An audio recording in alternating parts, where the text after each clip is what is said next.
in Southport that I joined the Liberal Party. It seemed a hell of a long time. I even preceded Ronnie Fearn, who I actually recruited to the party. Now, I'm not sure whether that's a boast about or not, but I warned him I was going to tell you that. And the first election I was involved in, a May election, was in 1958 in Craven Ward, where Bob Hughes was the candidate. And in those curious days, you had a thing called Y voters on the register, and even though you were 21, as it was, you still couldn't vote unless you'd passed the next February the 15th stage at which Bob had. So he's 21 and he could be a candidate, but couldn't actually vote for himself. And as you probably know, it's illegal to hire vehicles for election. We hadn't got a single car. This is the ward that had been handed to the Young Liberals, the derelict ward, to fight. So we hired this car, and we couldn't find reverse gear on the damn thing. And we were in these little cul-de-sacs around Hague Avenue, and we had to get out and push the car back, and then get it into first gear to move out again. All with voters in the car at the time. It was mad, and still managed to win the darn thing. But the moment which, and I don't know whether anybody else in the room was around, the great piece of Southport Liberal history was the 1959 general election. Because the Southport Liberal Association had just signed the contract to buy a new headquarters in Anchor Street. And I don't know what the reason for buying a headquarters is normally, but clearly it wasn't to fight elections, because they decided that having bought the headquarters, they couldn't afford to fight the general election of 1959. It also maybe says something about the priority of local elections in Southport at the time. But the thing was that a marvellous Liberal councillor called Sam Goldberg, councillor of Marine Ward, Sam had always said, oh, if nobody else will fight, I will. And nobody took him seriously. And again, I was in the bank, and a phone call came for me, and it said, it's nomination day. Sam Goldberg's got himself nominated, and there's an emergency meeting tonight. And round at Anchor Street, there we were. And the Federation Secretary for North West Liberal Federation, one Neville Stanton, came. And although they'd been trying to get Southport to fight, because they decided not to, and Sam wasn't on the official list, he was trying to argue that he couldn't be an official Liberal candidate. So we had this bizarre meeting where one speaker said he should be fighting as a Liberal and others not. And then one of those wonderful moments you get in politics where something cuts through it. Andy Hughes was a councillor. Now, he'd been my head teacher at Churchtown School, and a tyrant of a head. And most amazing to find him as a Liberal councillor afterwards. And Andy Hughes at the back of the room said, why are we arguing about this and wasting valuable canvassing time? And the meeting ended, and off we went to canvass.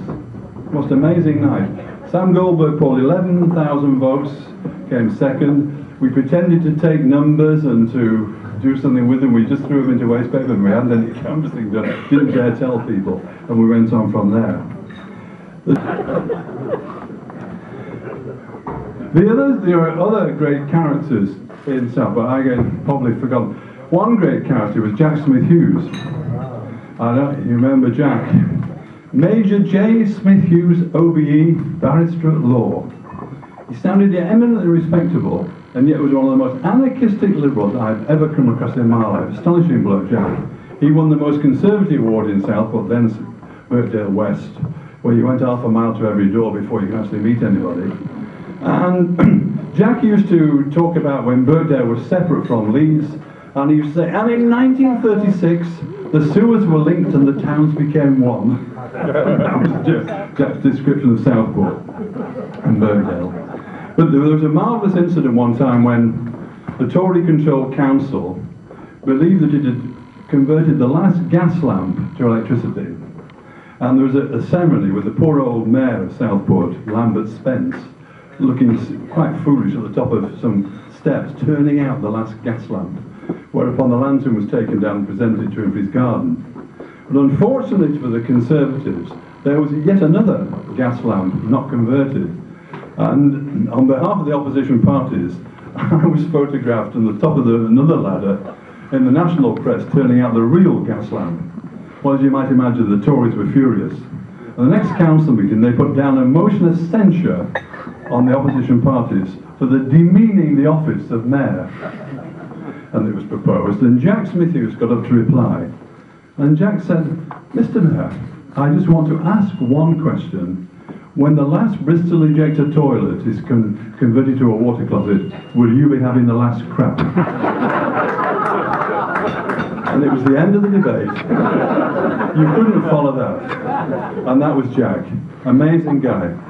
So, what I just want to say seriously for a moment is that it's absolutely crucial that people who call themselves liberals, who are liberal Democrats, and who are fighting for liberalism, need to have real confidence in their cause.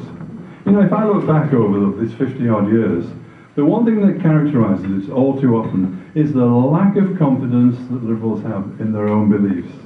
And sometimes the more popular those beliefs come, the more they seem to back off from them. And there is no reason whatever not to have confidence in those views. You look at it and you come to people who would talk about the Iraq invasion. Only one party was opposed to that on legal and moral grounds. You look at the situation with identity cards, got rid of after the war by a single liberal, as it happens, from the great city of Leeds, but the only party that's been on principle opposed. European Union, 1955 manifesto, we should be a full member and so on. What a difference all these things would have made. And the question to ask is really, why should people vote for the parties that get it wrong when they can vote for the party that gets it right? And that's what needs to be said time and time again. I have one last memory of Southport Liberals, and that is a great man called David Bencliffe. David Bencliffe was a council candidate and parliamentary candidate in Southport. And when I mentioned that first election in 1958 in Craven Ward, one thing I remember was that in David Bencliffe's will, he left a provision that there should be £15 available to support a Liberal candidate in a derelict ward, with preference being given to young Liberal candidates. And we were given 15 quid, which is a vast sum of money in those days, to fight in Craven. That's the kind of person we had. Right through the 40s and 50s, when liberalism seemed dead and buried, you had people who were passionate for the cause and had no lack of confidence. And there is no reason why we shouldn't have confidence today. I'm delighted to be here. Delighted to be here to support to people like John Pugh who've carried the flag here, people like Ronnie for all this time. I see Anthony Hill is there, has been a colleague for a long, long time as well. And we need to be carrying on the fight and to be able to persuade people more and more.